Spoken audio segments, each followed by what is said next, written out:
If anybody wants to talk, Matt, will you check that? Yeah. You got him? There's one, Mayor, on your desk for funding request. Fred, let me ask you, I know there's somebody here, I think from Eastern High School, and they just want to talk about a funding request. I hate to make them sit through this whole thing. Can I go on and take them? Yes, ma'am. Do that? Okay, ma'am, if you would come forward. Shannon Herbst. And anyone that's here for public hearing. Yes, Okay, ma'am. go As ahead. you said, I'm Shannon Herbst, and I am the chair for the 2024 Eastern High School Project Graduation Event. And I would like to tell you about Project Graduation and why am I requesting funding. Project Graduation is held at Mid-America Sports Complex on Waterson Trail the night of graduation. This event provides a fun, safe environment for our newly graduated senior class to go the night of graduation. Project Graduation is an overnight lock-in style event. We get funding through donations only. The school does not provide money to help fund this event. All funding goes to provide entertainment for the entire night, including inflatables, basketball, volleyball, lots of games, cornhole, a DJ who also provides a photo booth, food, and so much more. Also for this event, we ensure 2 off-duty police officers to help keep it a safe event. You can imagine what it must be like to keep newly graduated seniors busy all night. We need all the donations we can get. I want to explain the reason this event is so important to us and for all our graduating seniors. High school graduation is a time for celebration and a time of transition, a time for looking forward and looking back, sharing precious moments and memories with classmates, friends, and family. It brings on a complex of emotions, excitement, and a sense of accomplishment mixed with many emotions that accompany the end of a journey. Much has been gained and much will be lost, which makes graduation day a turning point for every young man and woman who experiences this unforgettable event. But as bittersweet as this moment can be, too often it is marked by tragedy and or severe injury. Unfortunately, many young people believe graduation means all bets are off and the usual rules do not apply, especially when it comes to drinking and drug use. Unchaperoned parties and alcohol consumption are common occurrences on graduation night, and despite the well-known dangers, many teens somehow get the idea that drinking and driving is not so bad when the night is so special. Things get worse when graduation night arrives. The percentage of automobile fatalities that involve alcohol jumps from 33% to 40% on graduation night. Sober graduation events are growing in number as schools and parent groups do all they can to keep young people safe without denying their need to party and celebrate. Please keep our alumni safe on the night of graduating by donating to Project Graduation. Thank you. We have given to that organization before.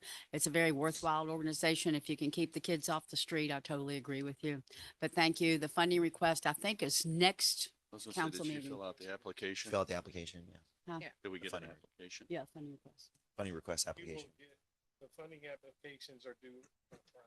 By next So Friday. Yeah, that's she what I was filled thinking. one And I'm assuming she put. You filled out an Did you fill- application. I called and they told me just to show up and put my name on that because I asked for a form. Oh, you have to fill out a funding request. And if I were you, well, can we give that to them tonight or should they just call here tomorrow? She can call here tomorrow. If you give me your email address, I'll email it to you. Is it on something? Her. Okay, I'll give it to you. I will get it to you.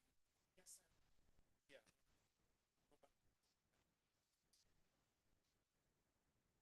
Thank you. Thank you. Thank you. At this time, I would like to recess the council meeting. I make a motion to recess the council meeting. Second. All in favor? Aye. Opposed? Motion carried. I make a mo- At this time, I'd like to make a motion. I'd Before like to 10. make a motion to open a public hearing. Second. All in favor? Aye. Opposed? Motion carried. Madam Mayor, if I may, in opening the public hearing, with respect to tonight's hearing, it involves a revised detailed district development plan with a waiver for Derby City Motorcycle Museum at 10203 Taylorsville Road. Mitch Barnes is and DLW Holdings are the owners and the applicant in this case. And they are represented, here tonight by Mr. Cliff Ashburner. He's here. Burner. He's here, and I would suggest that the way we will handle this particular public hearing We'll start off with a presentation from Steve Rusi, who has prepared a staff report with respect to this. And then after that, we'll have Mr. Ashburner speak on behalf of his client. And then after that, whomever you wish to call up in support, and any Protestants against this can also speak following that presentation, and you'll have a short rebuttal. Steve, whenever you're ready. Okay, so the waiver request, which is really what I guess the public hearing is for, is resolution number 772, series 2024. The revised detailed district development plan would be resolution 773, series 2024. So the request again tonight, the waiver, which has a separate resolution from the development plan, to not provide a vehicular and pedestrian connection to adjacent developments, and then the revised detailed district development plan. So here's the case summary. There's 3 tracks on this development.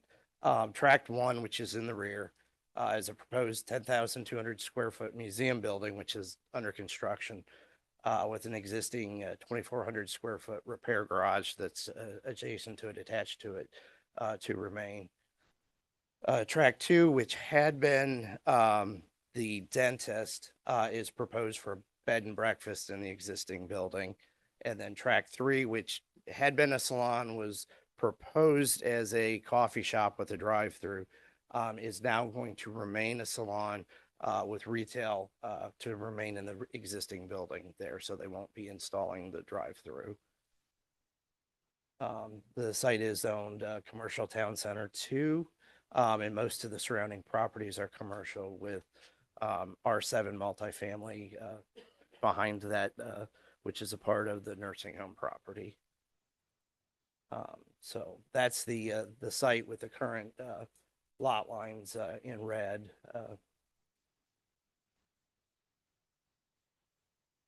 The previous approved plan, of course, had the dentist to stay, had a more auto-centric coffee shop with a drive-through use.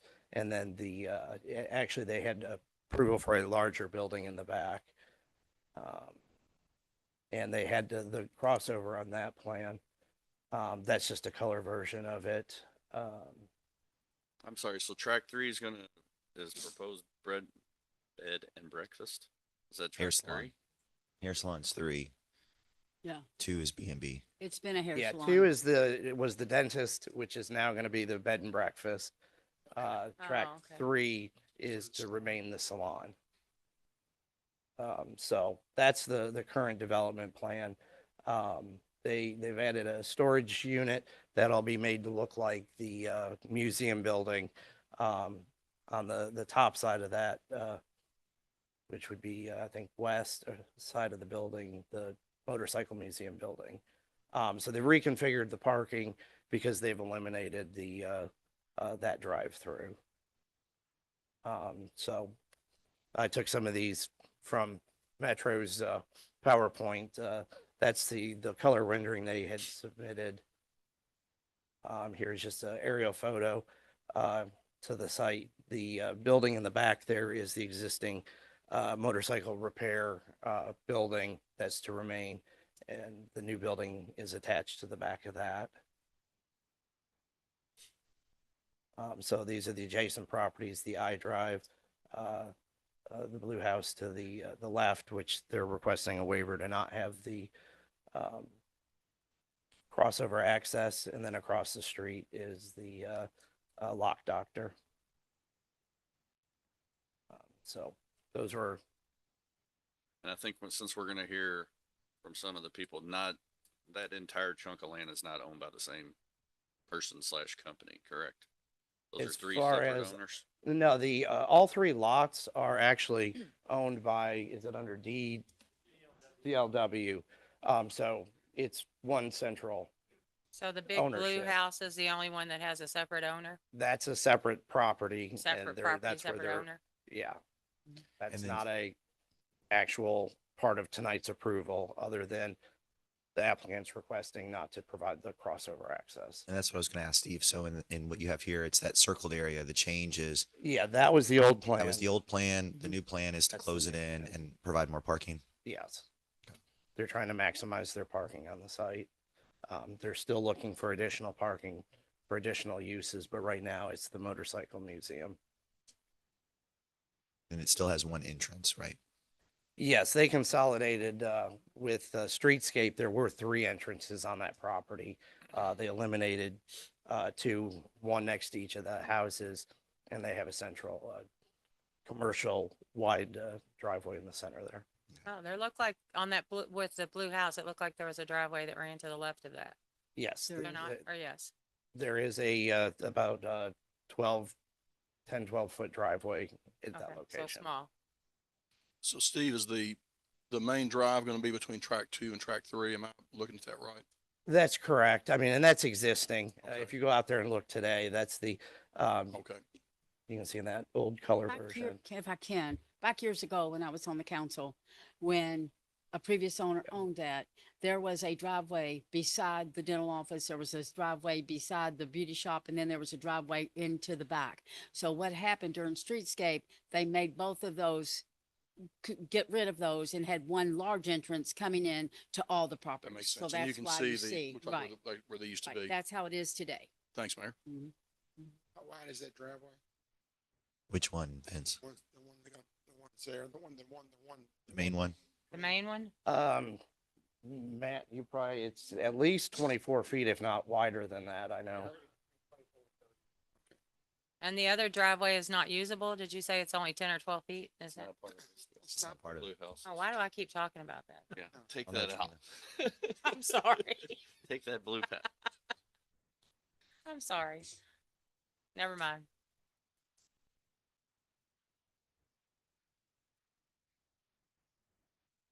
If there's no other questions, I know the applicant has a PowerPoint.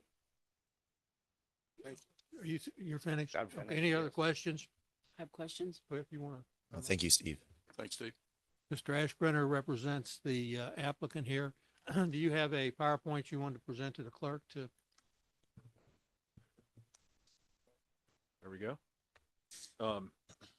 So thank you all, members of the city council. My name is Cliff Ashburner. I'm with the law firm of Dinsmore and Scholl here today on behalf of DLW LLC, which is the property owner of the 3 lots that we're talking about the plan on.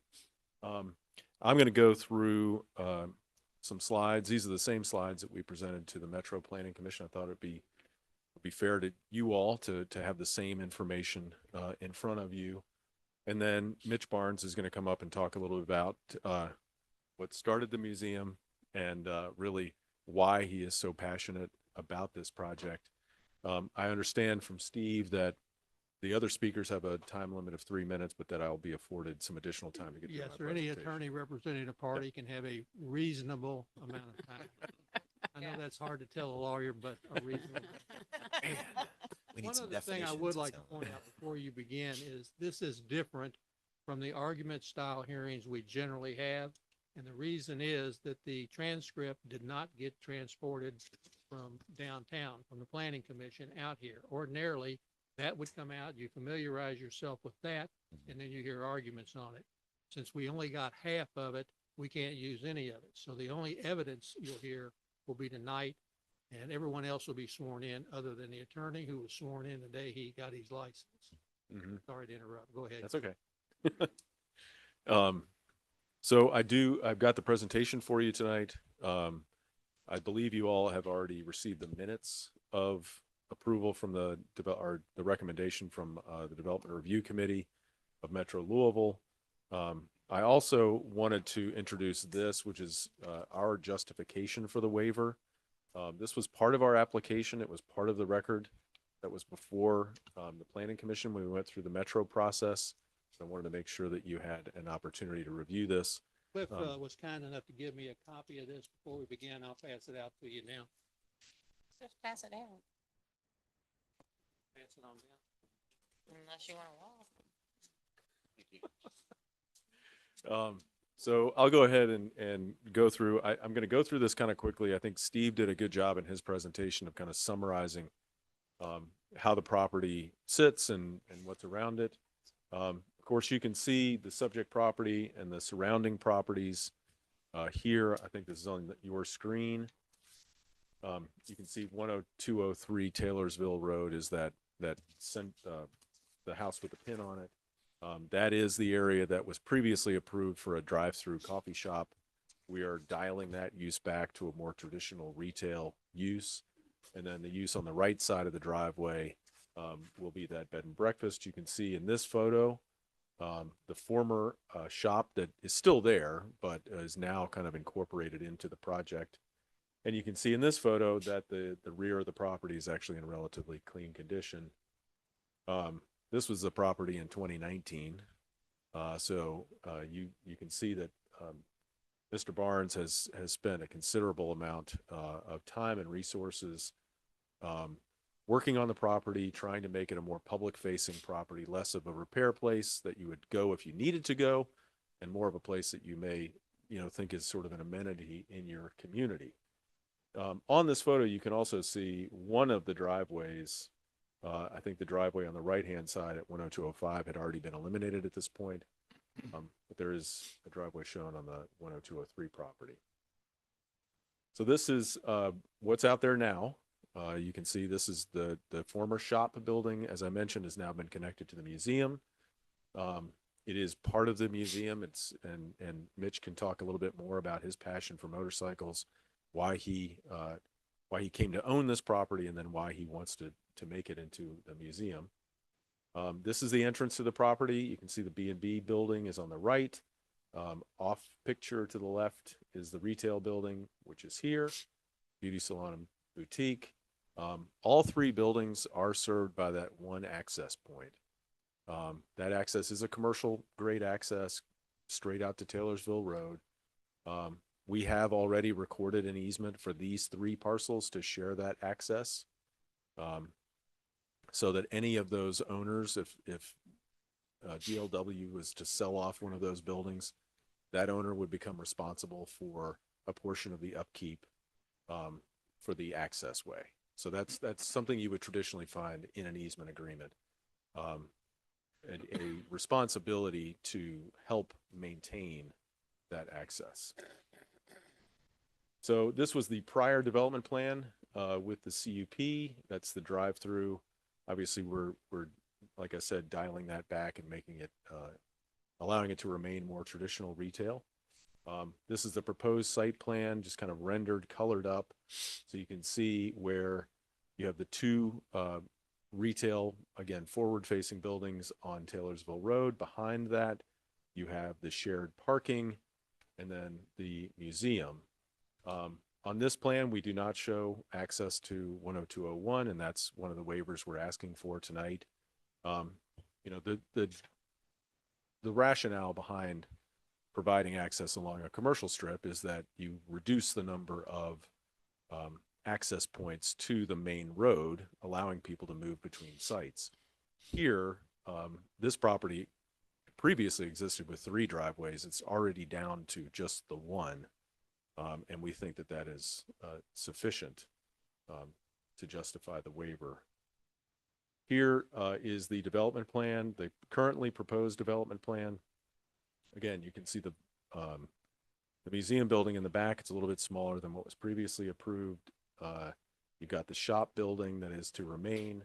You have the parking between those buildings and the 2 front buildings, and then that storage container. Mitch can talk a little bit more about this, but part of the life of somebody who loves vintage motorcycles is acquiring vintage motorcycles in various states of repair.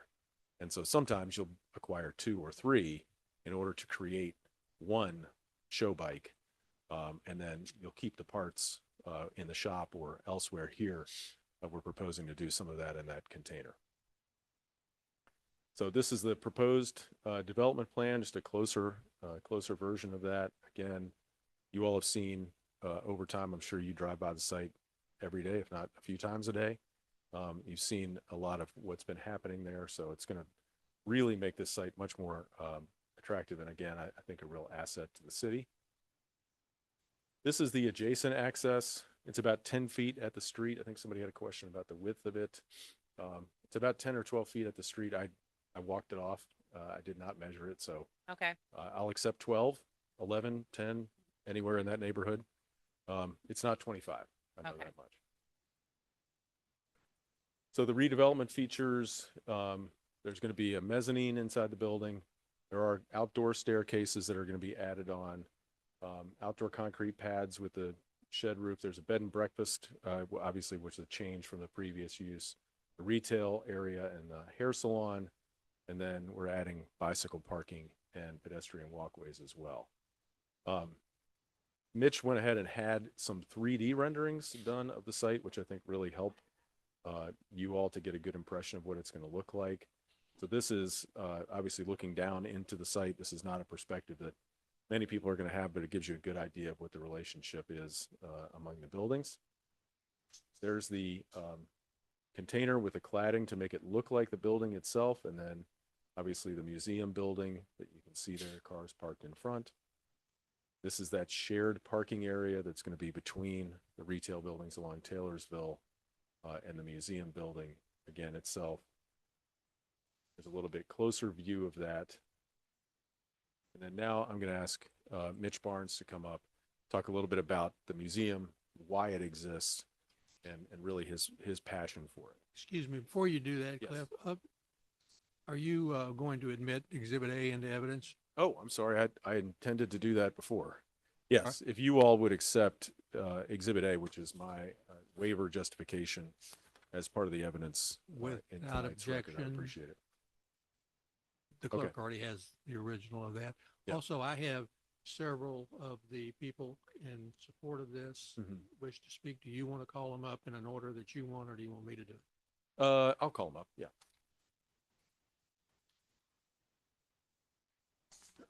As I said, we'll start with Mitch Barnes. Mr. Clerk, would you swear the witness? Raise your right hand, please.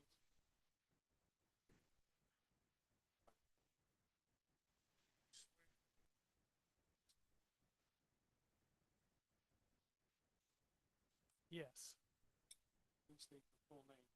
Mitchell Barnes. Thank you. So this is what the scene looked like. Christmas 1971. My mother was a fan of Johnny Mathis. Some of you are my age. You might remember Johnny Mathis singing Silver Bells. Daddy liked Three Dog Night. And this is a 1971 Honda 7. And I get a little emotional about this because Daddy worked in a factory. And he worked third shift when it came time to buy his boys' motorcycles. And my brother and I, and that's where number 99 comes from. We raced motorcycles together. I was number 100 and he was 99. And 99 died 7 years ago. But motorcycles were a way that our family could do stuff. You really can't, as a little kid, go dirt biking unless your daddy's taking you. And it allowed us to have great family time. So I've painstakingly gotten my hands on all the little motorcycles that Daddy bought for us.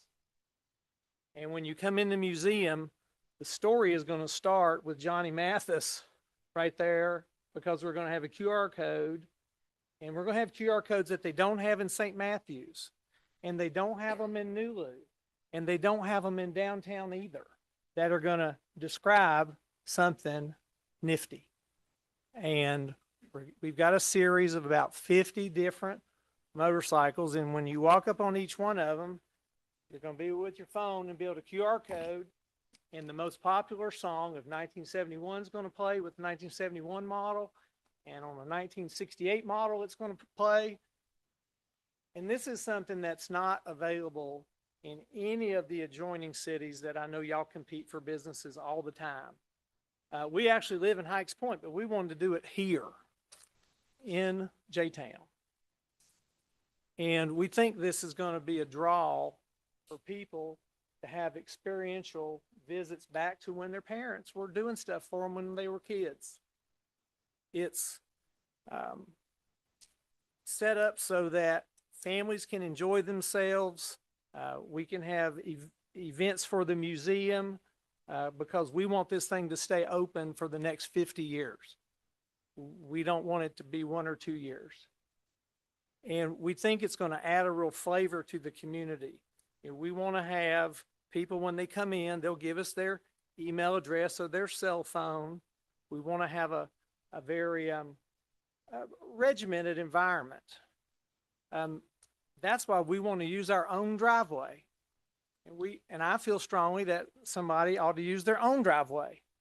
So if they've bought property and the property beside of me was actually purchased before mine, and they knew what the driveway was, I just think they ought to use their own driveway for whatever they want to develop, but not our driveway.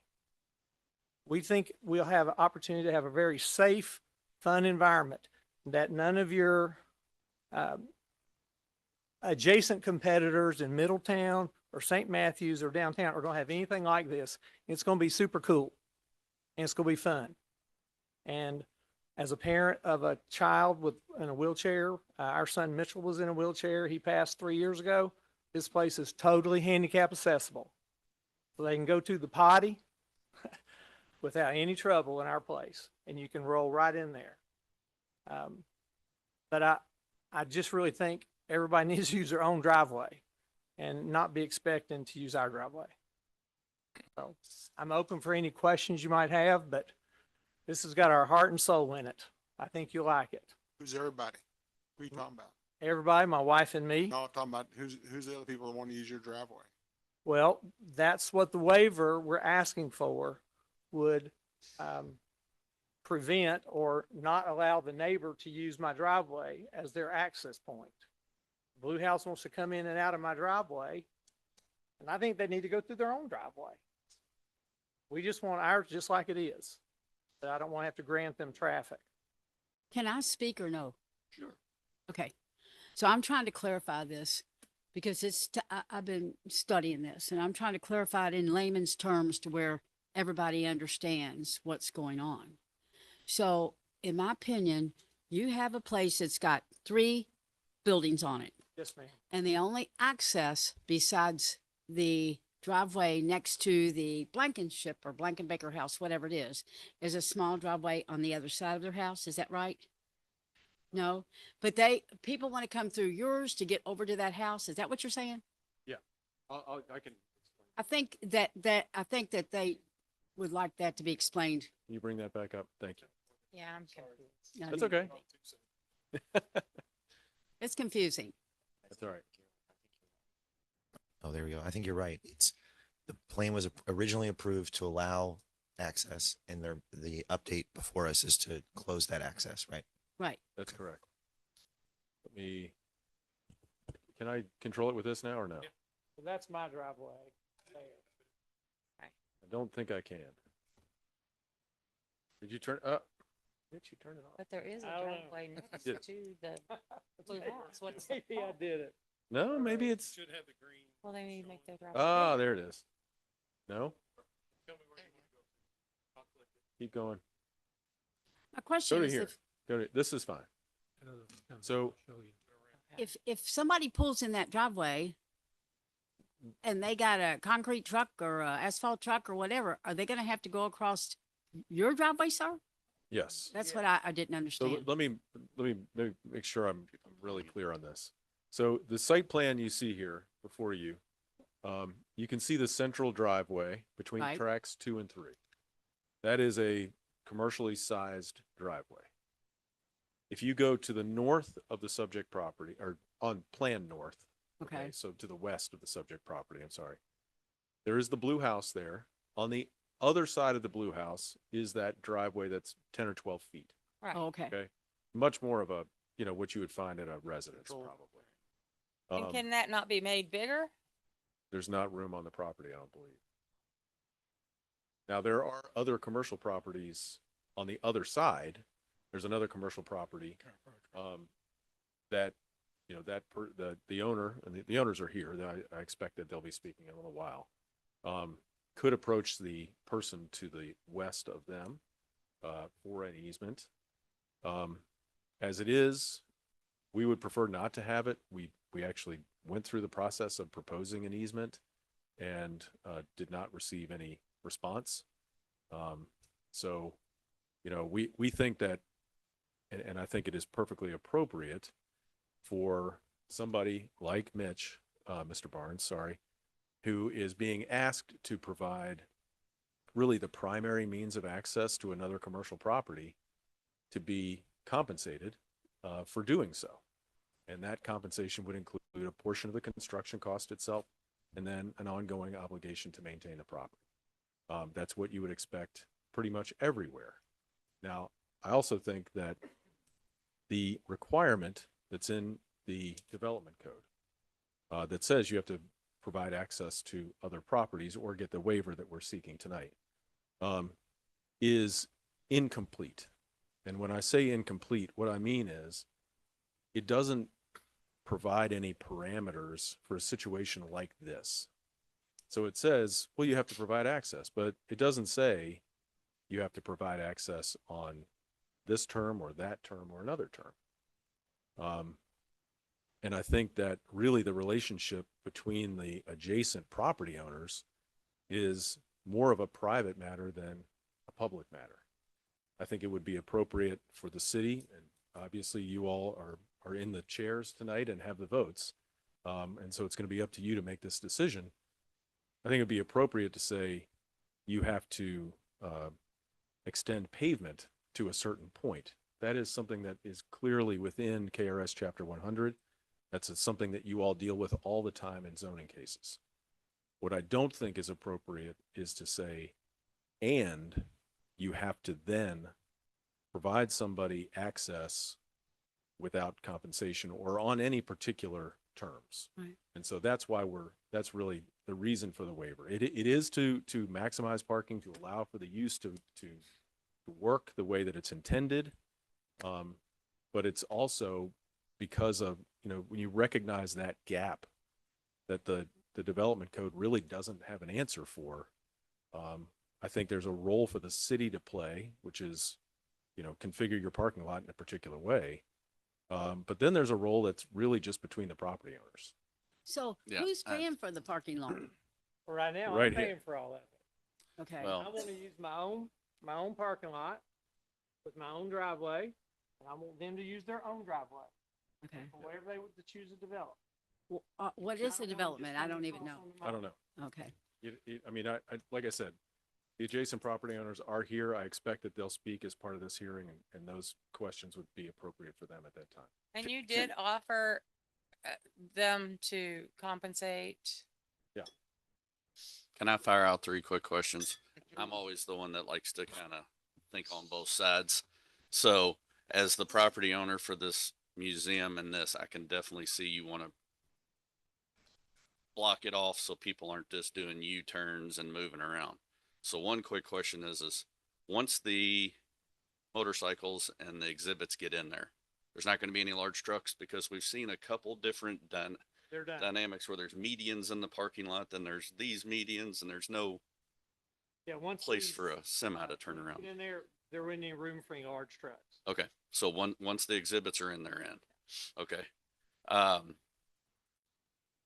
The devil's advocate, a lot of people, unless that sign is huge, and our sign ordinance probably doesn't allow it, people are gonna be riding by the motorcycle, by the bed and breakfast, and going into that blue parking lot driveway to turn around to come back.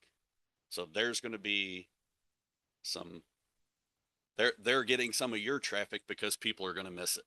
So I just kind of want to put And- that thought in your head, but I And definitely you're agree. right, we're currently Keep going. complying with the sign ordinance.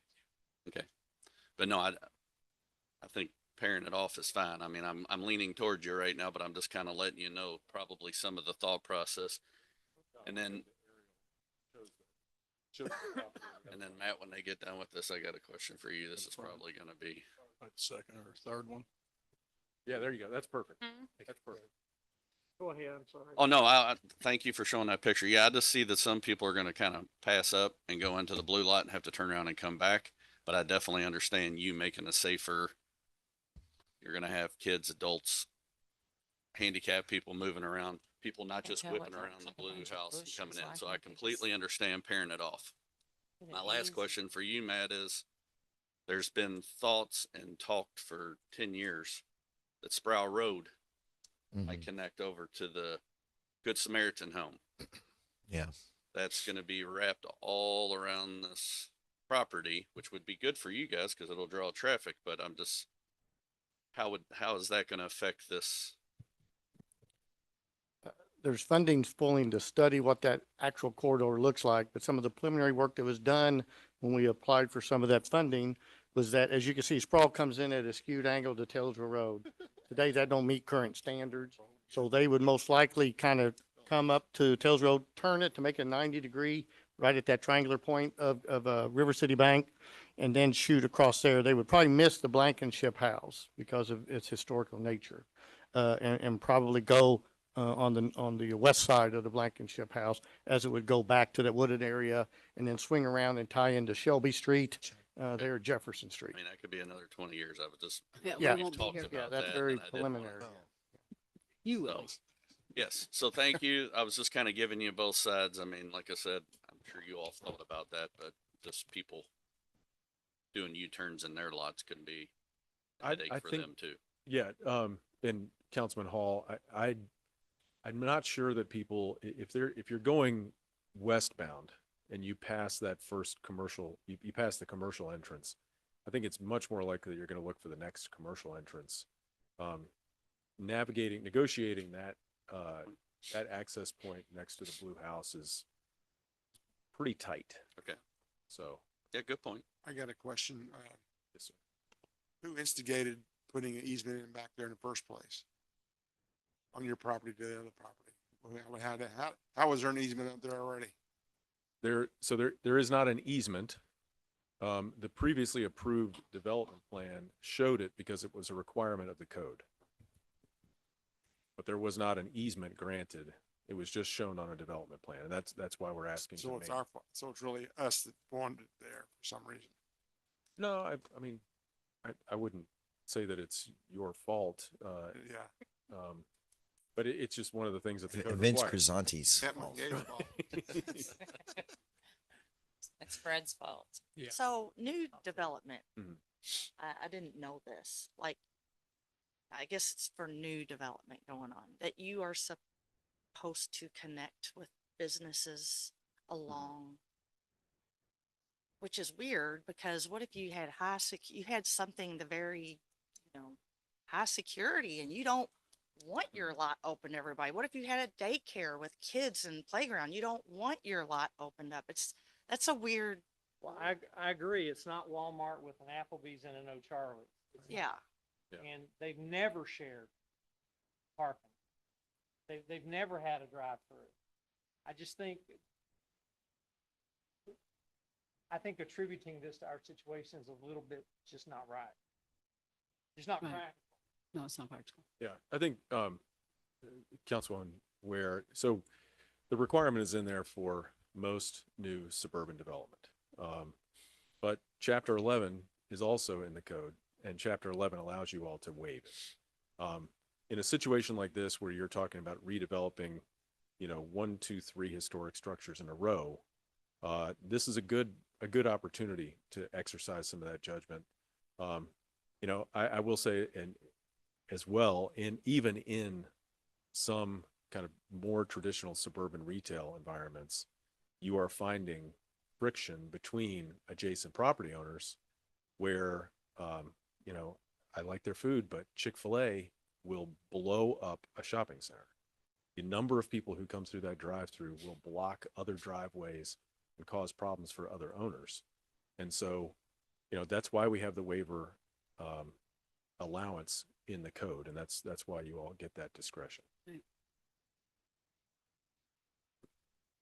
So we do have a few other speakers. If you'd like to move on, thank you. I'd ask Barry Albert to come up, and then Brad Carson. Raise your right hand. Do you swear or affirm the testimony you're about to give is the truth, the whole truth, and nothing but the truth? I do. Please state your name for the record. Alvin Barry Albert.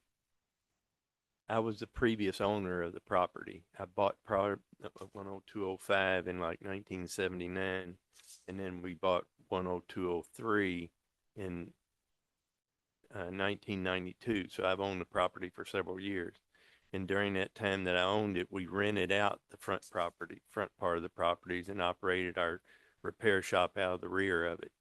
And during that time, we had several incidences where people that were invited to the renters out front, it was a dentist's office and a hair cottage like that, and people were slip and falls, and they filed suit against everybody, including myself, because we were the property owners like that. So what my point is that allowing this access to somebody without any compensation or anything else like that opens up Mitch Barnes and his holding company and that kind of stuff like that to any time that anything goes on that property, whether the people are invited or not like that or whatever, it's going to be his fault also.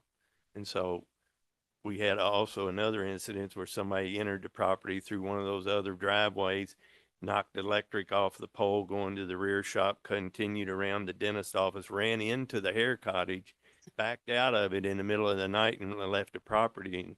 And again, I paid for that damage too, and that kind of thing. So my point is that allowing this access and that kind of stuff like that, it's going to open him up to, with no compensation at all like that, to lawsuits and so forth like that, and being able to correct the situation. Right. Sure. Anybody got any questions? No. Thank you. Barry. Thank you. Thanks. Yeah. Raise your right hand. Do you swear or affirm the testimony you're about to give is the truth, the whole truth, and nothing but the truth? I do. State your full name. Bradley Carson. Thank you for hearing me this evening. I met Mitch probably about 2.5 years ago. He came into the store and needed some supplies, and it didn't take very long to see how passionate he is about his project. You got a little taste of it this evening, but he's a fascinating guy who's gone through some times, but he chose our town to invest his own money. He brought a venue that is like no other, as he spoke.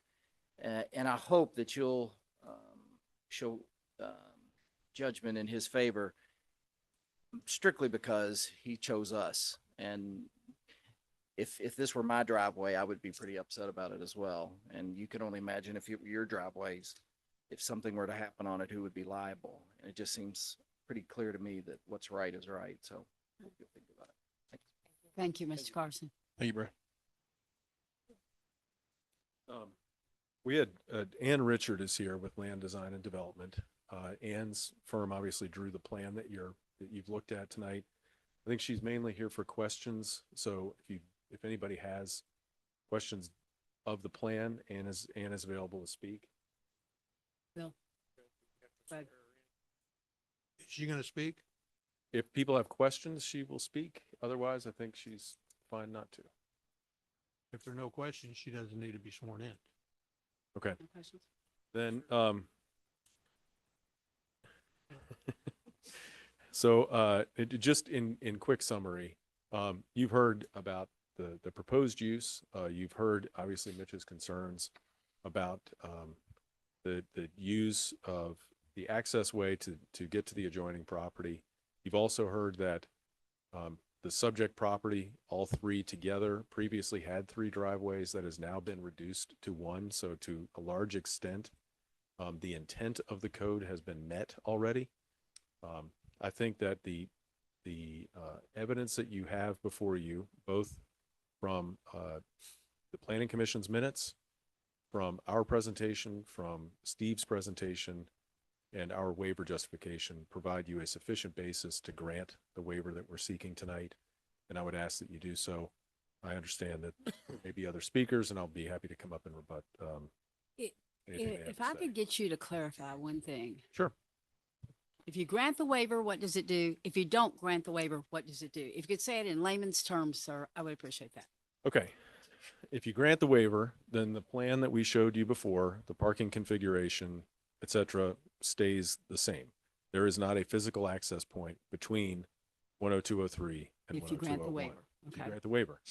If you do not grant the waiver, then we have to construct that access point. Okay. Now, again, as I mentioned in my remarks earlier, the code requires the provision of the access point. I don't know that the code requires that DLW Right. accept whatever terms anybody wants to dictate, or the DLW is required to allow access across its property. Okay? Thank you. Does everybody understand that? Yep. Thank you, Mayor. And how much are you dividing that with if you in the parking lot? Because if you're still just one bush, people still cut across there. You know Well, what I'm saying? will that be curbed? I mean, what? Yeah, it'll be Okay. curbed. No So, fence, no No. like major green well, I mean, trees. you know, with the right size truck, you can get through pretty much anything. Well, that's Uh, kind of what I'm pointing out. But that would not be an access point that anybody could rely upon. It would not be an access point that would allow for, But no divider like a fence, just no, I think we have. shrubs. I mean, obviously the entire plan is before you. There are landscape requirements. Uh-huh. The parking lot is proposed to be curb and gutter. So there will be physical impediments. Okay. To anybody crossing there. Thank you. Thank you. Thank you. Thank you. Is there anyone else that wishes to speak on behalf of the applicant that has not signed in? Okay, then we'll proceed with the Protestant, and I'll explain that is a term of art used by the Supreme Court of Kentucky, not me. It's just anyone who protests. I have Mr. Roderick Sherman. You come forward, sir.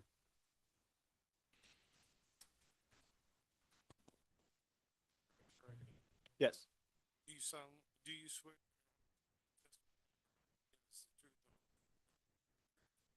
Yes. My name is Roderick Sherman. Thank you. Thank you, council, for allowing us to be here today. I just want to give you a little bit of background on who we are, and we are the owners of the Blue House that has been mentioned, which is north of the property that's being discussed today.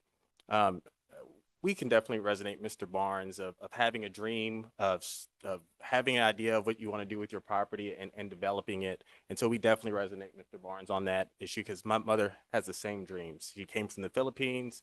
She lives here in J-Town, and she bought this property, with thoughts of turning it into and still is very much vested into that dream of turning it into an event space.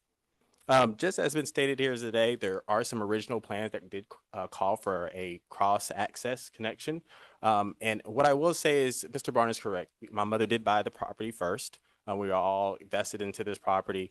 But there was conversations going on, and you could see in the initial plans that Mr. Barnes submitted and the plans that we've submitted to invest in that Blue House and develop it as well, that we both show this cross access, because that was what was discussed. And to be fair, Mr. Barnes, the original construction plans where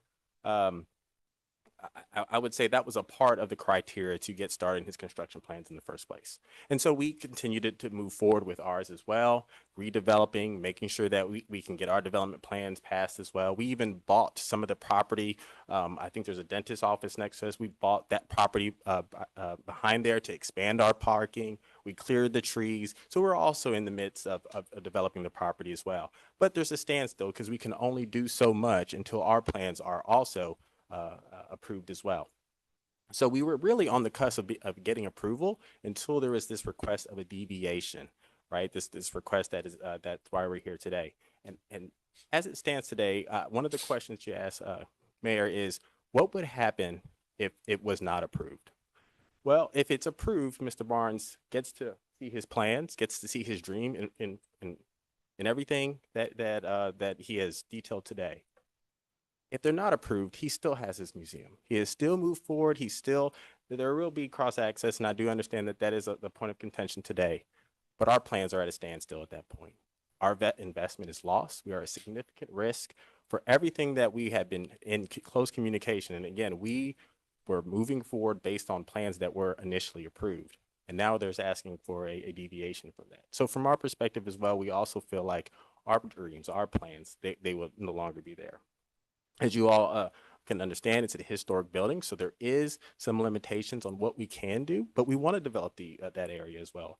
And from our perspective, the planning development put those criteria in place, thinking about the future use of this community, best land use. I mean, there's a myriad of things that were considered as they made this a criteria, but we know that it is looking out for the community. It is looking out for the best interests of this area that we are also so vested in as well.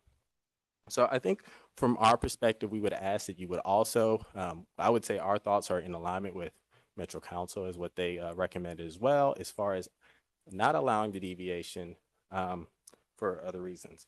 I will say there was a proposal that was brought up today about a letter on creating some sort of easement. I will say that when that letter was received, by the time we received the letter, it was past the due date because there was an unreasonable time of 2 weeks to respond. The last thing I want to say is during the last hearing in Metro Council, they did ask us to go into the hallway and discuss this. And we asked to have legal counsel, as Mr. Barnes has as well, because we felt the terms were unreasonable in that letter. And then the attorney did come up to the stand and said, I don't think we're going to come to an agreement. So we'd like a decision to be made. So we never even got to an opportunity to have a reasonable discussion. And so at this point, we do feel like the offer initially was kind of made in bad faith, giving the unreasonable time, the amount. And then again, when we asked for an opportunity for legal counsel, as Mr. Barnes has today, we weren't even afforded that option.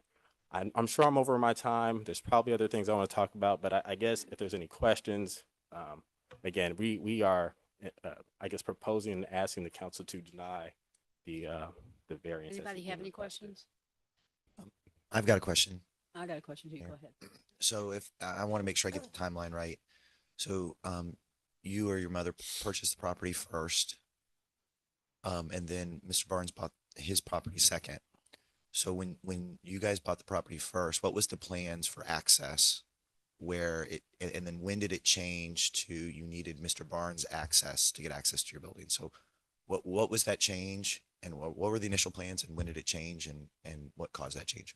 That's a great question. I think this is where you try to develop those plans and you work with, I don't know the exact company that my mother has been working with, but that we had been working with the company to get a better understanding of that. What are the requirements? And then that's where I was saying that there was conversations with, because I think subsequently Mr. Barnes bought his, and then we were trying to come up with a solution, if that makes sense. And so that's why his plans were, submitted because there was a requirement there. We were in conversation. When I say we, it's me, my colleagues. So I talk about us as a group, so it might not be me individually, but those conversations were had. And so as as we're trying to find synergy between the two properties as they're being developed, right?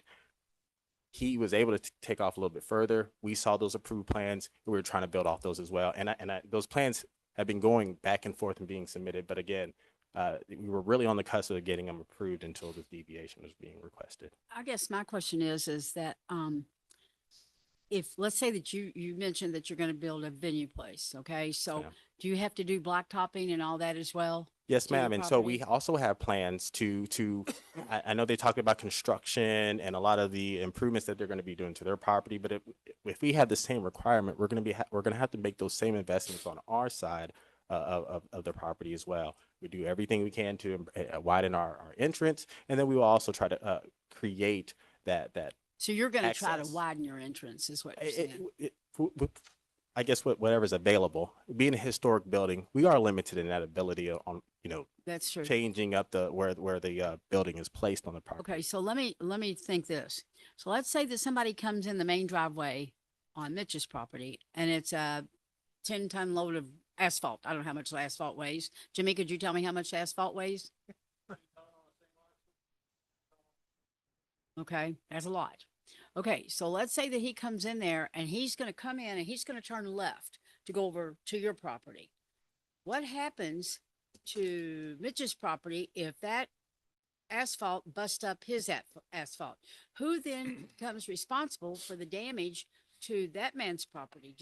Will you have insurance to cover him for any damage that's done to his property while you're working on your property? That's my thought. That's a great question. I would think in as you see sometimes with neighborhoods or new developments occurring, sometimes there's certain construction access. And I think we would respect our neighbors' access. We do want to be neighborly and we would direct the traffic as such that it would come on our property.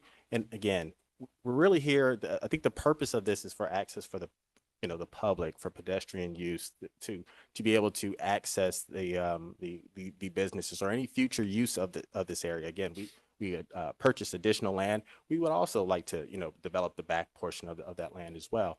And is to allow that, right? And so we do understand that, hey, construction could create some of those issues. And so we would have a construction plan to ensure that we decrease that sort of liability where, hey, we are negatively affecting our neighbor. Because that's not what we wanted to do here. We don't want to be bad neighbors. We want to be great neighbors. We want to continue to do that. But again, at this point, we just feel that our investment is also at risk. Because we can't get plans approved without that cross access, unfortunately. Right. So can I go back to my question? I just had a follow-up question. Sorry. Yes.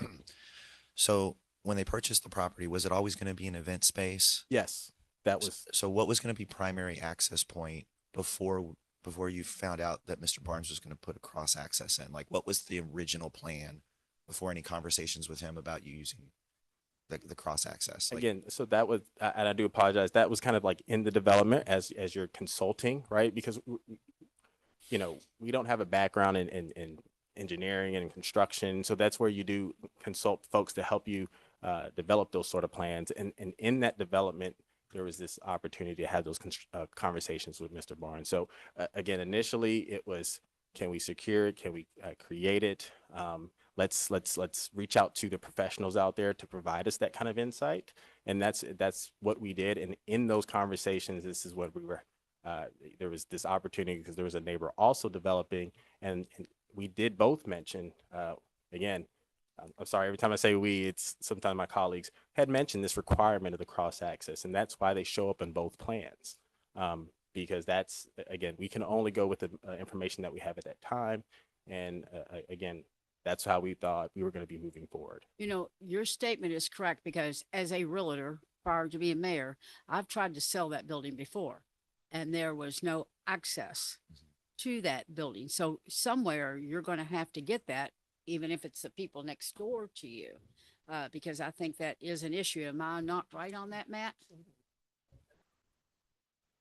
that's what I thought he said. Taylorsville Road is a state road, so any modification of any entrances on that road have to be approved through an encroachment permit with the cabinet, the transportation cabinet. So as he would move through a development review process and it goes out to agency comments, he'll probably get those comments from the state that he's going to have to find a strategy to get to a normal commercial type entrance, which might force him to talk to his adjoining property owner. In this situation, if you looked at the map, those two driveways, his driveway and the one to the west of him, are right next to each other. Yeah, that's what I was wondering, Matt. Yeah. It's like we could just combine those two. Right. For the So 20 foot. that's normally what will start to hit some of these developers whenever they approach the transportation cabinet to try to widen their interest. They're going to ask them to consolidate those in order to be able to provide the access that he'd need to be able to develop his property or anyone else down the road. I guess that's a question I would have kind of piggybacking on Councilman Bloom and Mayor Pike. To your knowledge, was there ever any discussions with, I think it's Jeffersontown Chiropractic, if I'm not wrong, to the north of you all, right next door? Was there ever any discussions with them of doing a cross access? So there was some discussions about that, and as you all know, there's a fence that's already there as well. And so what they were open to is selling that back portion, which would provide us more parking. But again, because there is this synergy of two developments happening simultaneously, and the plans both showing them, that was our strategy until this deviation was requested. And so again, at this point, we are at a standstill. Again, Mr. Barnes able to kind of live out his dream, and yet we may not be able to if the deviation was approved. Was there any talk between, was there any talk between you and Mr. Barnes about finances and how much it would cost? When you're driving on his property, you're using his property, not just access, but you're using his property for your traffic. Is there any? I think Mr. Barnes made the comment that he had reached out to you all about compensation for using the property and you were not interested in that? Well, that's not, so timeline wise, that did not occur until the deviation was requested. And there were comments before that of trying to purchase our property, but we were not interested in that. And again, there was no, as we talked about sharing, there was no reference of compensation because we were both using each other's access point. When they did reach out, and again, I do have the letter here and maybe the date, the timeline. It was more recent, August 29th, 2023. That letter went out. We were on vacation. It asked for a 2-week turnaround time, which again, we felt was unreasonable. So when we did go in front of Metro Council, they said, well, can you all come up to some sort of agreement? We went in the hallway, and what I did request was, could we have legal counsel? We felt like the terms were a little bit unreasonable, but again, we wanted to try to get bids, make sure that what was being asked of us was reasonable costs, reasonable time, reasonable terms. And so I was under the impression that, okay, we're going to ask for a little bit more time. When we walked in, their attorney went up to the podium and said, I don't think we'll be able to come to an agreement. He just wanted the council to make their decision. Well, and I think, and I don't want to put words in what happened in that, but I think it's because they've already started down a process with construction and everything like that. And more delays would negatively impact them. So they needed the council to make a decision. It is what it sounds like from me, what I'm hearing the story here. When they sent you the letter with the 2 weeks, did you notify them that you needed more time or anything like that? So again, I found the letter out a little bit later. So I don't believe that because we knew that there was going to be a kind of a review process. So at that point, we would try to see if we can come to some sort of resolution or discuss the matter at that point. And there's no way to make I know I've asked this 10 times, no way to make that driveway workable for you. If they go next door. I know, that's Yeah, what I'm they have to saying. go If next if you use the small 12-foot driveway, there's no way to expand that bigger. There's no room to make that bigger where that could be your main entrance. Not as the sole entrance for us. No. Again, we based on the company we've been working has been putting the plans together and submitting them to planning. We've been told no. I mean, we're going to have to come up with some other sort of solution. Again, we thought this was our solution until recently. Because I think you have a nice parking area in the back. You have a concrete slab in the back. Yes, and we bought that correct? bought additional land to expand the parking, to just create enough space for that area. So that I don't have the plan because I don't have a presentation because I knew I'll only get 3 minutes. But if you look at the drawings, we purchased a pretty large amount of land back there, and it's behind the dentist's office, a chiropractor that's next door to us. And so we do own that land as part of the parcel. It got resurveyed in a minor plat. And again, because we thought this was our solution. But there's no way to access the dentist. I mean, obviously, if you're doing an event, your hours are going to be different than a dentist. There would be no way to access his property to utilize your back parking. Unfortunately, he has a fence.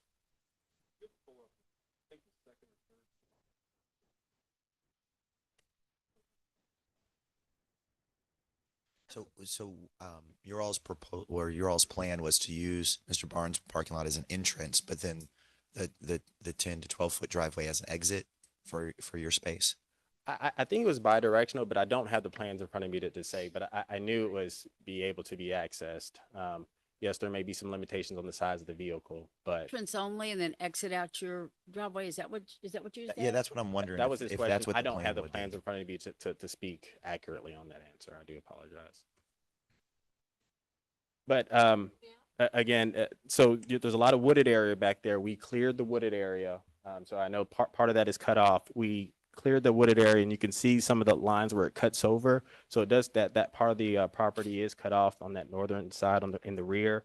But that property is now combined as well to kind of expand that area and create more space for pedestrians.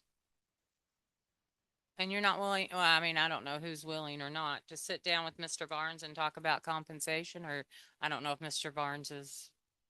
Well, again, I think the last discussion that we had is, we would we would look for legal counsel, make sure that, you know, whatever terms are being discussed are reasonable, you know, because again, if we just don't want it to be one-sided, we want to make sure anybody that's agreeing to certain terms just wants to make sure they understand all those terms, what is being asked of, are the costs, you know, are they reasonable? I think is the biggest thing as well.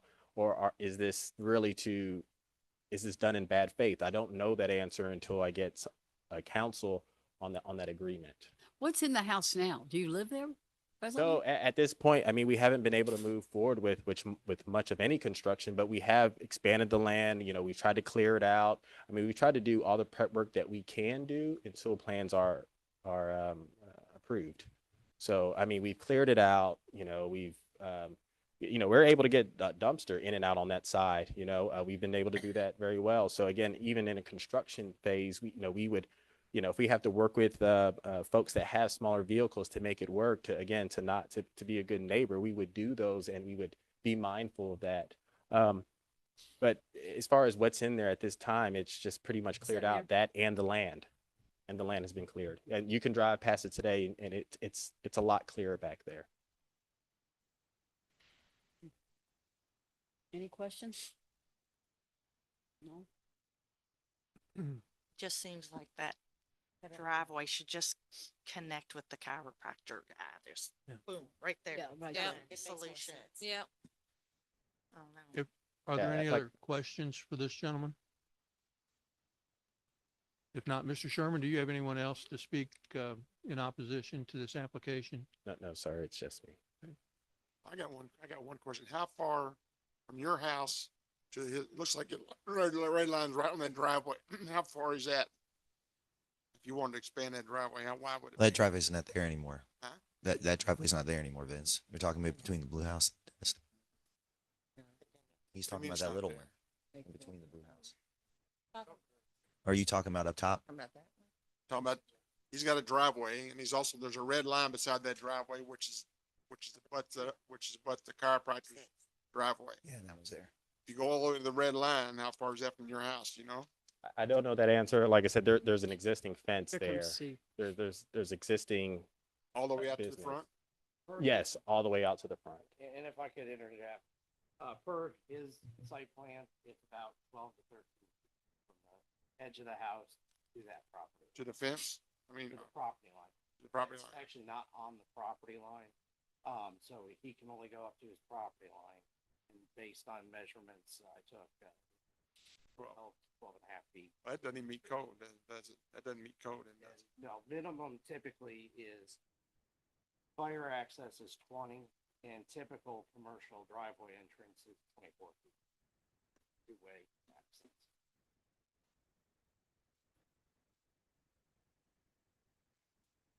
Any other questions?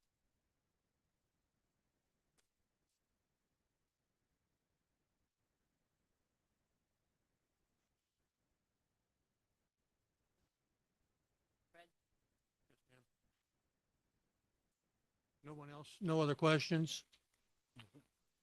No. There's no one else to speak. No, sir.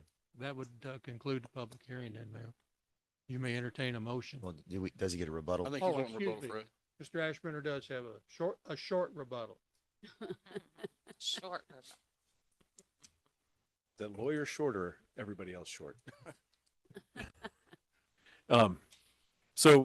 You all have heard essentially what the case is really about. We want to develop this property. Mr. Barnes has invested a significant amount in the property. And he would like to be able to use his property for his uses. We've reduced the number of, or not we've reduced, the number of driveways previously associated with the properties before you today have gone from 3 to 1. So there's already cross access on those 3. And, with regard to the cross access being provided basically for free to the adjoining property, that's just not something that Mr. Barnes thinks is appropriate. To address just a couple of things, yes, we sent a letter in late August. We got no response until we showed up at the Development Review Committee in December and were again asked to provide the access. when we did have the conversation in the hallway, you know, we'd like to have legal counsel involved. We'd like to take some more time. I think, Councilman Bloom, you were absolutely correct. More time is something that is going to hurt, Mr. Barnes. It's construction delays, it's timing. It could push construction to a point where it can't be done because of weather, et cetera. We wanted to get things moving. And, you know, I think we probably would have welcomed some kind of written response at some point, even if it was 17 days, 40 days, 80 days. Going from late August to never having that response, I don't think, you know, shows a seriousness of effort in order to try to work something out. So we think that the waiver is justified. And while we certainly understand what the adjacent property owner is dealing with, we think that there's an obvious solution. We think that owner is going to have to pay somebody for access. And frankly, the access through the property around which their property wraps seems to me to be much more the common sense solution. So with that, I would ask that you rely on the evidence that we've provided, approve the waiver, and then we'll move on to the development plan. Thank you all very much. Thank you. Mayor, that concludes the public hearing. And before you close the public hearing, I would like to repeat for the city council, we did not get a transcript, a CD, anything of completion regarding the public hearing that was held before the Planning Commission. That is why we had this public hearing tonight, and the sworn testimony and the exhibits that you've heard will be the sole basis for your determination on this case. With that, you may conclude the public hearing and entertain a motion to conclude the public hearing. I'd like to entertain a motion for closing of the public hearing. So moved. All in favor? Second. All in favor? Aye. Opposed? Motion carried. Now you need a motion to To reconvene. reconvene. Make a motion when we reconvene our council meeting. Second.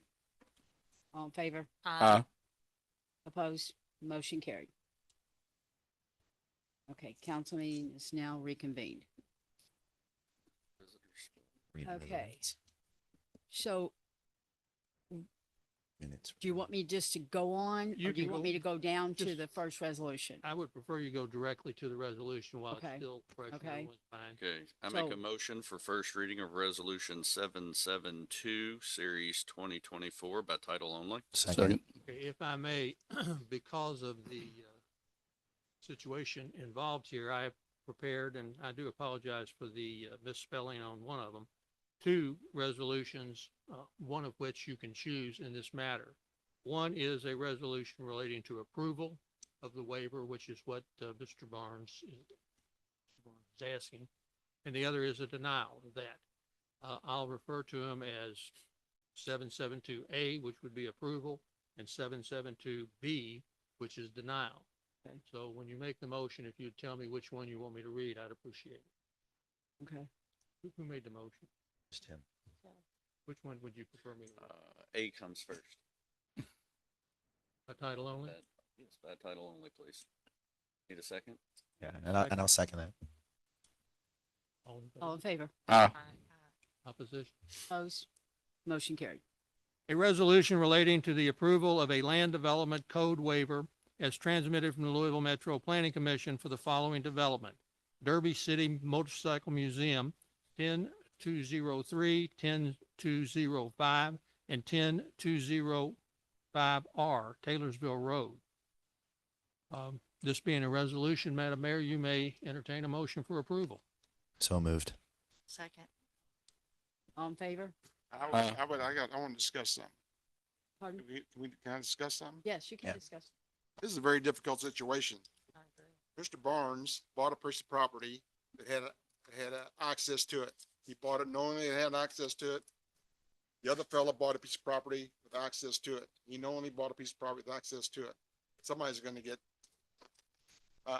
just because you own the property, you gotta live within the, you saw what your constraints when you bought it. Both of them saw the constraints, both of them saw the possibilities.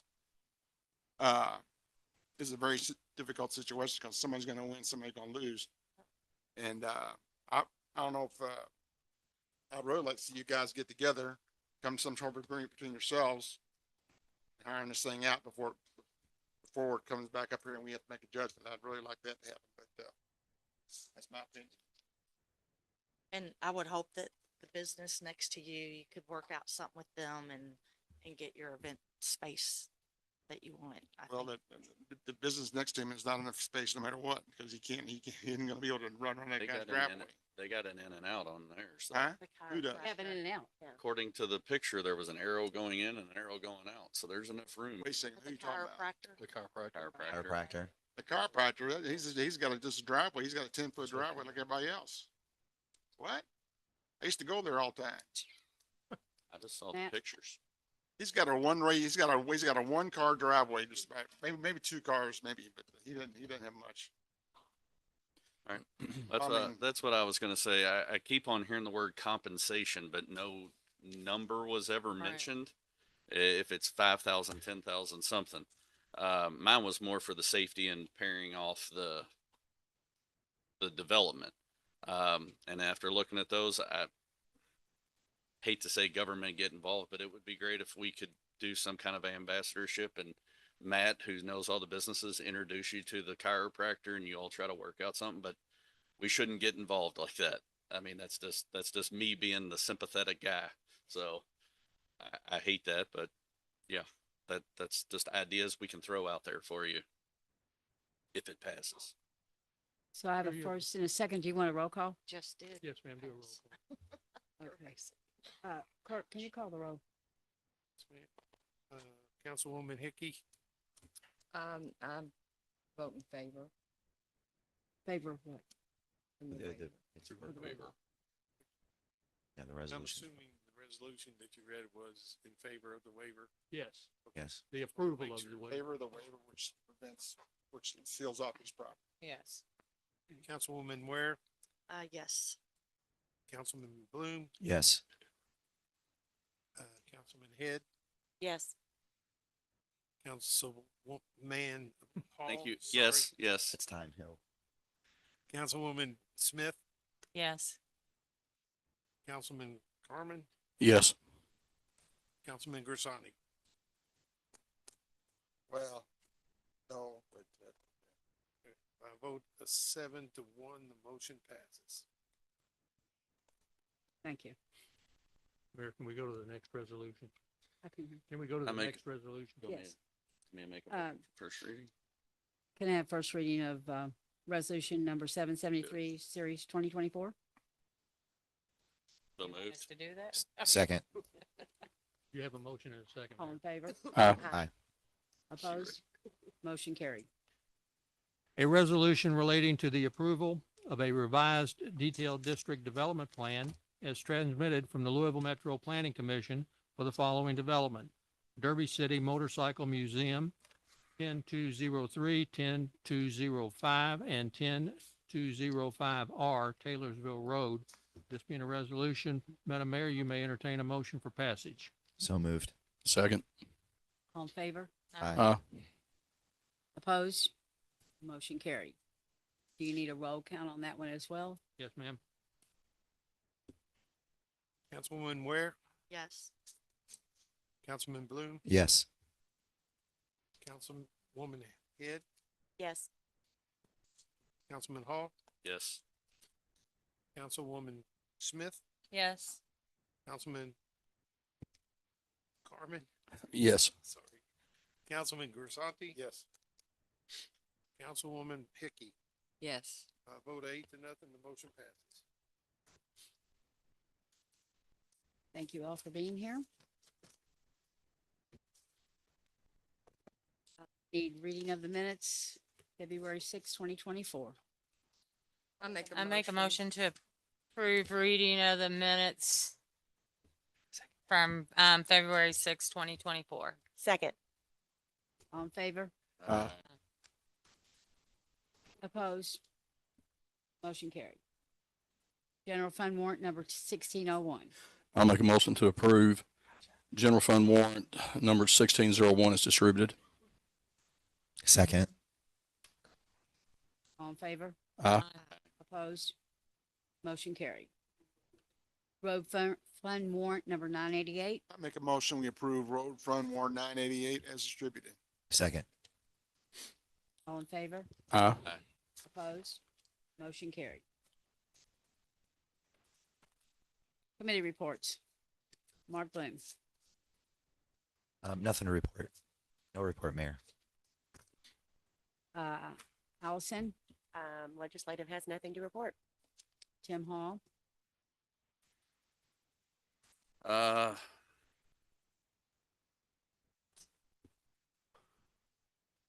No, economic development has nothing to report. okay. It's a long. Well, yes, I will report. We met with the chamber. The chamber has a committee that was kind of doing a economic development. They were having a retreat. Showed up there and there were people that are in the industrial park. There's people talking about the developing downtown district, kind of stuff.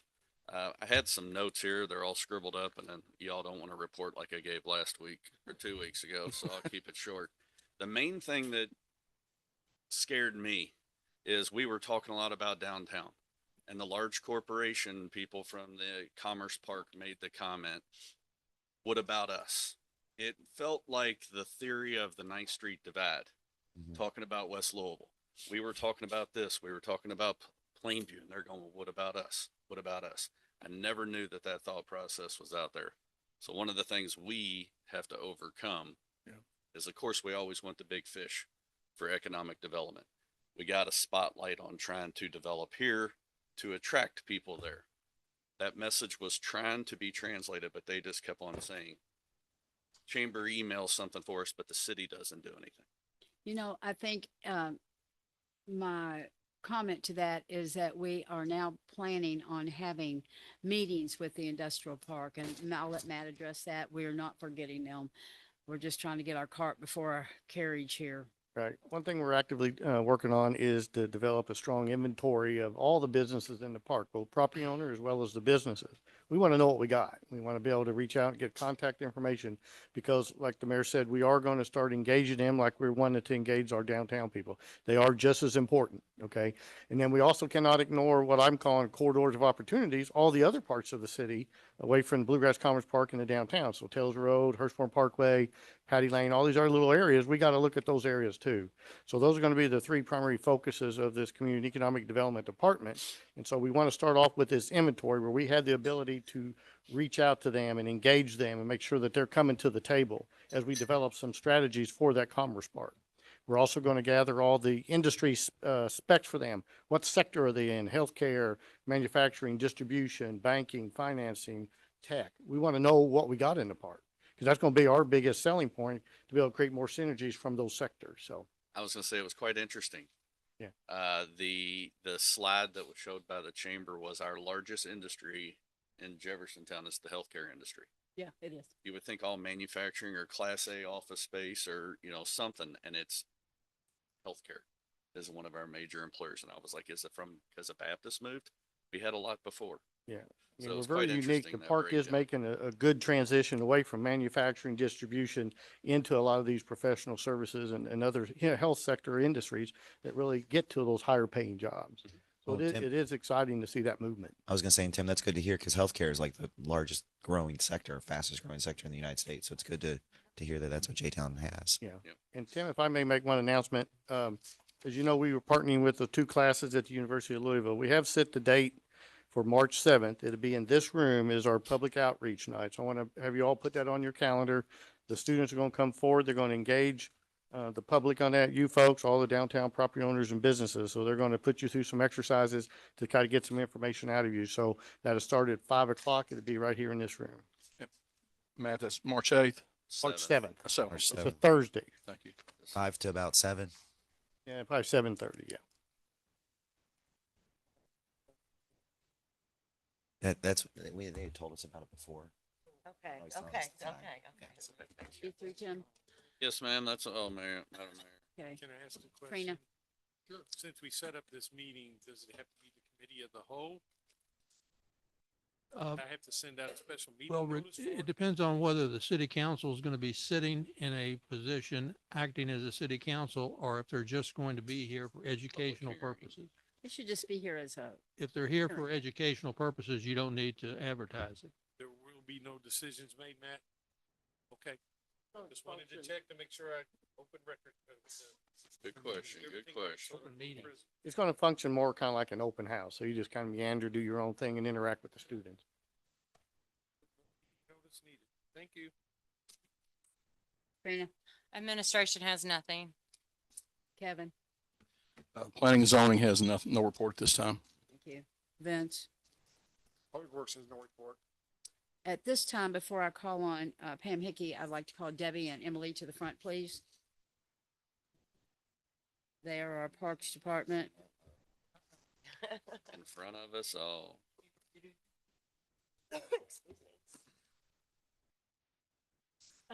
We asked the mayor today to give us a few minutes. We just kind of wanted to go over some things with you all that we have coming up in the spring and want you to be in the know so you can be, you can answer your questions from your constituents and different things like that. Mayor Pike put out about our trolley last week, and we've had lots of comments on it. And we've not finalized anything yet, but the first one will be the last Friday of April. So April 26th is our first Gaslight on the Go is the name of it. It will be an hour loop, so we'll go from 6 to 10 o'clock. It will start. I consider starting here at the farmer's market. It will go to the farmer's market to the Plainview Shopping Center that has several restaurants there. Then come up Hirschman Lane to Taylorsville Road, stop at a couple spots on Taylorsville Road, a couple areas like Bud's, so let's go over to the old Greenbrier Shopping Center. I don't even know if that's what it's called anymore, but Greenbrier, and then come back through. Go through, I believe, the parlor, as long as they all provide that they want to do it, and then come back up on the town. So it'll be an hour loop. So that's the plan. You can get on it at over here. If you want to go over to Moya's or one of those over in Plainview, you'll be able to do it. But just to let you know, there will not be another run for an hour.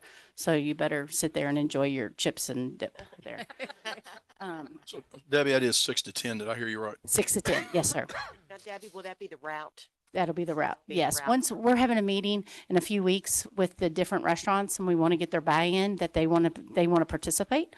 Once they tell us, yes, we want to participate, we want them to kind of maybe offer specials, maybe have different drinks or food or different things for the people that are coming to their establishment. So once we get the buy-in from them, then we will put the route out and people will know where they can take the trolley to. I have a copy of a brochure that we've got together, and when you open it up, it'll say A, B, C, D, the different stops and what all that you can go there. I didn't bring it in with me. It's probably in my car. Once we finalize it with our meeting with the restaurants and all of that, and not just restaurants, but there's a few stores too, then we will get that out to you guys that we can put out social media.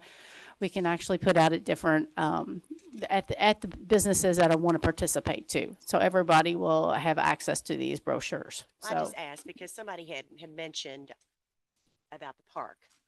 Would that be any? not anything? not this at first time? round. Okay, yeah. Yeah, right. and we only have one trolley. Right. So I don't want people to think that they're going to get dropped off at Sweet Savannah's and Okay. they're going to have to stay at Sweet Savannah's for an hour but maybe in the future we might have more. I don't know, but there might be more routes. This is our first go with this. Yeah. Okay. This Now, is will our, you come down Waterson Trail? Like, will you stop at the beach and then third turn? No, you No. just come straight down Straight. to the farmer's yeah, market. so people can just walk. Okay. Because we tried to do that to make various stops. When you've only got an hour, It's hard to have you've all got the to cover. stops. Yeah. Yeah, because you've got to allow people to get off, people to get on. I mean, I'm going to get my cowbell and be like, you need to speed it up. Now Come go on, get up, go get off, get get up. off. You either get on or get off. So, but yeah, we just need to finalize the restaurants and then we can promote that more. Our plan is to really promote it. We hope it's a big success. We've got some, the Julie's buses will be on the back on the back burner. If we have a huge turnout, Julie said she will be more than happy to be a driver. I can be a driver if I need to, because you don't need a CDL passenger for those buses. Now, just don't get on the bus with me because who knows what that's going to be like. Hey, and Debbie, uh-huh. you said it's going to start downtown. Are we going to cut the back way up to get to Plainview? Like, Yeah, it'll go down at Waterston Trail. Yeah. To Plainview Shopping Center. Yeah. Yep. That way, we'll have a spot in the Plainview Shopping Center because you got, I think there's like 7 or 8 restaurants right over there. And then that way we'll just come down Hirschburn to Taylorsville Road, straight up Taylorsville Road. We'll stop at, kind of, right there at, close to, I'm trying to think where, maybe by, like Sweet Savannah's, the Above the dirt. above the dirt. Then you've got the restaurant, Birch and Oak. It's Yeah, a but you still boutique. have that. So we're going to reach out to these businesses and say, hey, we're going to have the trolley that night. Can you stay open late? Be open. Oh, Yeah. You Can have you a- offer a discount for people? Or, hey, can you have a Gaslight Guzzlers available? I mean, something fun that not prevents, that will help people to come in and see what's out there. So it's going to be a very fun day. I'm looking forward to it. It's something fun that Jeffersontown needs. It's going to bring the Plainview neighborhoods to the downtown to Jeffersontown. So it's going to be a fun time. So Gaslight on the Go it's moving and it'll be here soon. Real quick, I hate to say anything negative, but do we have a backup if the trolley breaks Yeah. down? Julie's 2 buses. Oh, the Yeah, she buses. just said the buses. Yeah. Okay. Yep, the 2 buses are on the back burner in case we need them. So, or if it's too busy. Just out of curiosity, how many does the trolley hold? The trolley holds 15.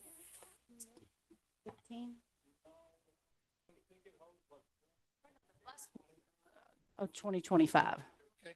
Oh, that's pretty good. They're gonna make sure, and this is just, I mean, it's got, you're gonna make sure people are in the seats. Yes. Yeah, that's the plan, Bill. I mean, we have not figured out all. Action trail, they gotta be seated. Well, we will have some, a City of Jeffersontown employee on the bus at all times. So we'll have our driver and then, either Julie, Emily, myself, somebody will be on there. And if we have to get out the cowbells, we will tell them to sit down. One other concern. Yeah. And I'm really concerned about the safety. What happens if you pick up people at the farmer's market and it's full and you get to Plainview the second time? What do those people do? We just keep on driving.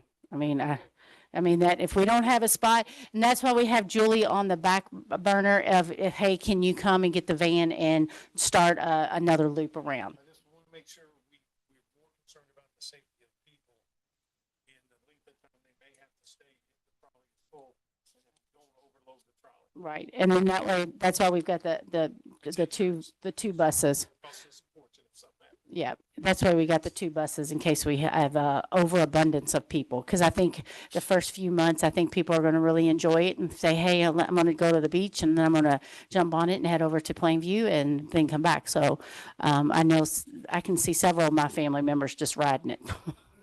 Yeah. I want Yeah. to say, Debbie, I think it's a well thought out plan, but we still got to look at the safety. Yes, we've not finalized everything, Bill. We're still trying to get all of our ducks in a row, and that's like one of the things that we do need to talk about is the safety on it, of making sure everybody's seated, different things like that. So thank you for bringing that up to us. So Emily and I will work on that tomorrow before our meeting. So thank you.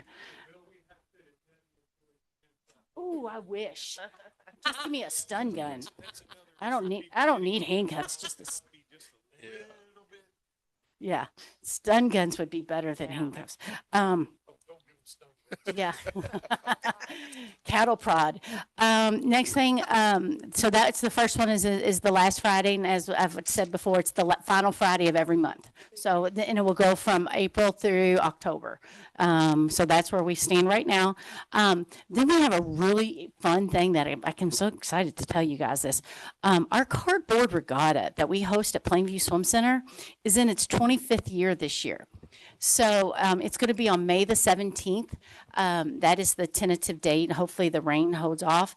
But I spoke with Jason over at J-Town High School today, and he's like, Debbie, it would be the 27th, but COVID killed it off for 2 years. So they're in their 25th year of doing this. And so if you can put on your calendars to be there, possibly not for the whole time, but it's the coolest thing to watch these kids making these boats out of duct tape and cardboard, and they're paddling across the pool. And I mean, it is a lot of fun. And for something to last 25 years and to, for our community, I think it's amazing. So if y'all can put that on your calendar, What's the date again? I'm sorry. May the 17th. And what was the time on that? You know, Kevin, it normally is about 11 o'clock, like 11 to 1, because they feed the kids lunch and stuff over there. They'll come in with these boats and then they leave out right before school starts Thank you, or Deb. ends. We just to let you know, the pool will be open in May 23rd. We did push that back about 4 days because we're doing the replastering. And with we just want to make sure that the warm weather allows us to have no issues. So we just put that out. The letters went in the mail today to all of the season pass holders. So in case you all have any questions or people have questions of that, the letters did go out today. So they should, when J-Town mail, they'll probably get them next year. So Easter Fest is April 23rd. Same date. It is weather dependent. March 23rd. I'm sorry, March 23rd. It is weather dependent. And so, we will make a decision the day or two prior to if we're going to do it or not. So, but please have that on your calendar. That's usually early, isn't it? 11 to 1. Yeah. If it's bad weather, is it not happening at all then? I think we're Not just going to cancel it. Bluebird? We're gonna Yeah, cancel we're it. just going to cancel it. Where's Yeah. it- Where's it gonna be? Veterans Park. Yeah, because didn't you have it at the Bluebird last year? And it was crazy. It Yes. was- It was I crazy remember that. packed in there. Yes. Parking, Hundreds it's of, a mess. when I think a lot of events got canceled. So everybody just said, hey, Yep. what's, Go to J-Town. go to J-Town. Yep. Last thing I want to talk to you about is on the Monday of Derby is our Derby bed race. We're doing that again. It's April 29th. And it's 6 p.m. at Broadbent. We are really, we're going to have a big team again. Where the theme of this year is Roscoe Goose, because we're the only participant that has a jockey, a Derby winning jockey from their city. So we are dressing up as jockeys and horses and all of that fun stuff. And that will I think be it's on. important that the council come to that. Absol- I think it's important that you show these guys who've worked their tails off since January to build this bed, Yep. push this bed and practice every day, that you can come out for a couple hours. It is so much they've fun. done. It's a great event. Yeah, It and so if you can come out, we're going to get some t-shirt sizes here soon. And last year when we did it, you could see where J-Town was. J-Town was in the corner and everybody was in their pink t-shirts and it was awesome looking. So, yes, if you can. Last year we had horrible weather. Oh, it was so cold and windy. Cold and windy. It's so cold and windy. I think, anybody coming yes, out. It was absolutely. freezing. It was So if y'all could just put that on your calendar too, if you can attend that, that would be amazing. And then Emily's going to talk about a few things on her side. Thank you, Deb. Hello, council, mayor. So I guess, most recent event for the arts program, we are very lucky to welcome the Louisville Orchestra for the second An Evening with the Arts performance. That will be on Thursday, April 11th. Doors open at 6:30 or 6:30. I haven't quite decided yet. And the performance starts at 7:30. I had a lot of people question on or had comments online and stuff like that, and have questions about how ticketing works with those events. All of that is handled through the Louisville Orchestra. We just provide the venue, the practice space. We host the reception with local artists beforehand, but all ticketing and attendance, that is all handled by the Louisville Orchestra. So we tell them, hey, at max, you can give 350 free tickets out. And if 350 people reserve them online, there's nothing we can do. If there's empty seats, unfortunately, we just don't have any control over that. In past years, they've had let some walk-ins in, and I'll set out some extra chairs, so that might have been why people were confused online about all the empty chairs in the pictures I posted. But that just kind of to explain how that works. So we're really lucky to have them join us about 3 times a year. Like I said, we can welcome 300 to 400 people for a free concert by the now Grammy Award winning orchestra, which is really exciting. This past year, or this past performance in February was really special because the orchestra had a couple local high schoolers perform with them in the actual performance, which was really nice. And then to kind of correspond with that, I did our local artists. I invited Fairdale High School and Jeffersontown High School to come and have their students showcase their work. So kind of supporting the local young artists and stuff to come and showcase their stuff. I think that's all I have. Yes. And then since this is, I guess, now my second full year doing the farmers market, the starting date would be Saturday, April 27th, the end of April. So I'd love your guys' support to be there for the first day of the farmers market season. We're planning a lot of exciting new things, new changes and stuff like that. So it'd be great to have you guys there on that first day to really kick off the season. So that'll be Saturday, April 27th. We're open at 8 a.m. to 12:30 p.m. at the Farmers Market Pavilion. If anybody wants to volunteer that day, we're chipping dogs. So if anybody wants to volunteer, they're going to need some volunteers for that. So any council people that can come up that day. What does that entail? How do you chip a dog? Isn't that Don't with? know, ask me, ask Tara But you Bassett. have to They like. do it in the back of You- it. No, it- they'll have people to do that. Okay, good. Yeah, 'Cause I they're don't know gonna that I have can- people doing that. Oh, she said she wanted volunteers. She's gonna get those. I mean, you can't, somebody just Yeah, can't. can come you off see the me s- trying to? Somebody I just don't can't know. come off the street. I don't want to do it. Don't ask me. She said she needed So volunteers. we're not bringing Pringles. Bring Pringles to chip them. Last week? She told me like that vet office was gonna do the chipping. I don't know. Don't have any questions for us? Thank you. As a reminder to go ahead and put it on your Chipping calendar invitation. too. Oh. Memorial Day event will be coming up the Sunday of Memorial Day. I don't know, I don't have any of the information on it, but I just wanted y'all to be able to put that on your calendar. Was it, Debbie? The Memorial Day event Oh. is the Sunday of Memorial Day. I think it's No, normally. I would like to change that. It's And I know 26. I don't want to, I know I'm not the only person that probably thinks that way, but the VFW Post has had that, or the GI Joe Post has always had it on that Sunday. People who go to the lake, have other things to do, and it's right in the middle of the weekend. If they could do it on Monday where people come back, I mean, what is the problem that we That would can't probably do it be a on great question for Greg Bethards. And start speaking with them about it, because, I mean, I mean, I know we, that a we, lot of- we are just the providers of the facility. It's a big Memorial Day weekend. will be gone on Monday too. So They're gonna be gone on Monday too. No, they'll come back on Monday for that. if y'all have any other questions, you always know that you're free to please call Emily or myself. Thank you all. Thank you. Thank you. Thank you. Okay, Pam, you have anything? No, I have nothing. After that, I have nothing. Okay, And then Pam Ware. go ahead. I'd just like to let everybody know that Sergeant Bruce Yep. Wolf, who retired in 2003, passed away. Chief was telling me that he was our first DARE officer. Yep.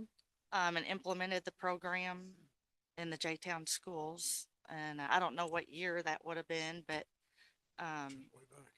they're having a visitation Thursday Thursday. for him. And at 7 o'clock, Tom's doing a service. If At anybody wants to 7. attend. Pam, thanks for bringing that up. Bruce was a great guy. He was a mentor to Nice me guy. with the DARE program and just as a human being on how to treat other people. Just a great person. Okay, the only other thing I have Mayor, is that the Mayor, chamber. Can I say something? Bucky's wife also died. Oh. Public Works. Passed Oh, away from yeah. cancer. Bucky. Bucky Roth. Yeah. His wife passed away too. Oh, over the weekend. no. Oh, wow. I didn't know if Jimmy was going to say anything, but I think it should be known. Why don't you tell them Absolutely. what you know, Jimmy? Absolutely. We're back to the original. What is? As Billy brought, thank you, Billy, for bringing that up. She will be laid out 2 to 8 Sunday. I think it's called G.C. Wilson Funeral Home, about 19th and Broadway. Mhm. And then they're gonna have a service at a church that I still don't have the information on Monday from 10 to 12. And then he is wanting to come back and, I guess hold a wake or reception, whatever, after that. And we also had another one of my guys, Alex Bowen, his mother was in the kitchen month, 2 months ago. She caught herself on fire and it eventually led to her death. So she passed away this week as well. So What's that? Alex Bowen, Which Alex? You would know him if you saw him. Tiffany. So it's a long week for everybody in J-Town. So we Jimmy, keep you them know all in our which- thoughts and prayers. Do you know what church it is that Buckingham would have that service at? I will find that out for you and get you that information. Thank you. Because Put it out. I'll have Missy, give it to Missy and I tell will. her to put it Thank on you, the Mayor. council. absolutely will. Okay. Thank you. And to touch on Debbie and Emily, Bill's been kind enough that he wants to push the bed. We need one more volunteer, so we'll have. You and anybody How else about wants me to- and Bill? Only if I'm out of my boot at the time. Then I'll push it. Okay, the only other thing I have is that Missy is asking me, she has an answer from all the females, but no males have answered her about the chamber annual meeting dinner. And she wants to know, Mark, are you coming? Well, I thought her message was to let her know if you are going. I'm not going. You're not going. That's why I didn't answer her. Okay, she said, are they coming? Okay. Is that what I said? Let me know if you're coming. Oh, So okay. no response means I'm not going. Okay, Hey, Vince, is this? what day is that? Next Tuesday. No, I got a meeting. Thank you. Okay, Sorry. okay. Kevin, No, ma'am, I can't. okay, and Tim. Dinner, but not the reception. I hear you. Just the dinner. I hear it. Thank you. Okay. Are you having one or two, Tim? I'm One sorry. or two? One or two? One, just you? Me too. No. Okay. Anything else anybody has? If I can, Mayor, I make a motion that we adjourn. Second. all in favor? Aye. Opposed? Motion carried. Meeting adjourned. Hallelujah. I know.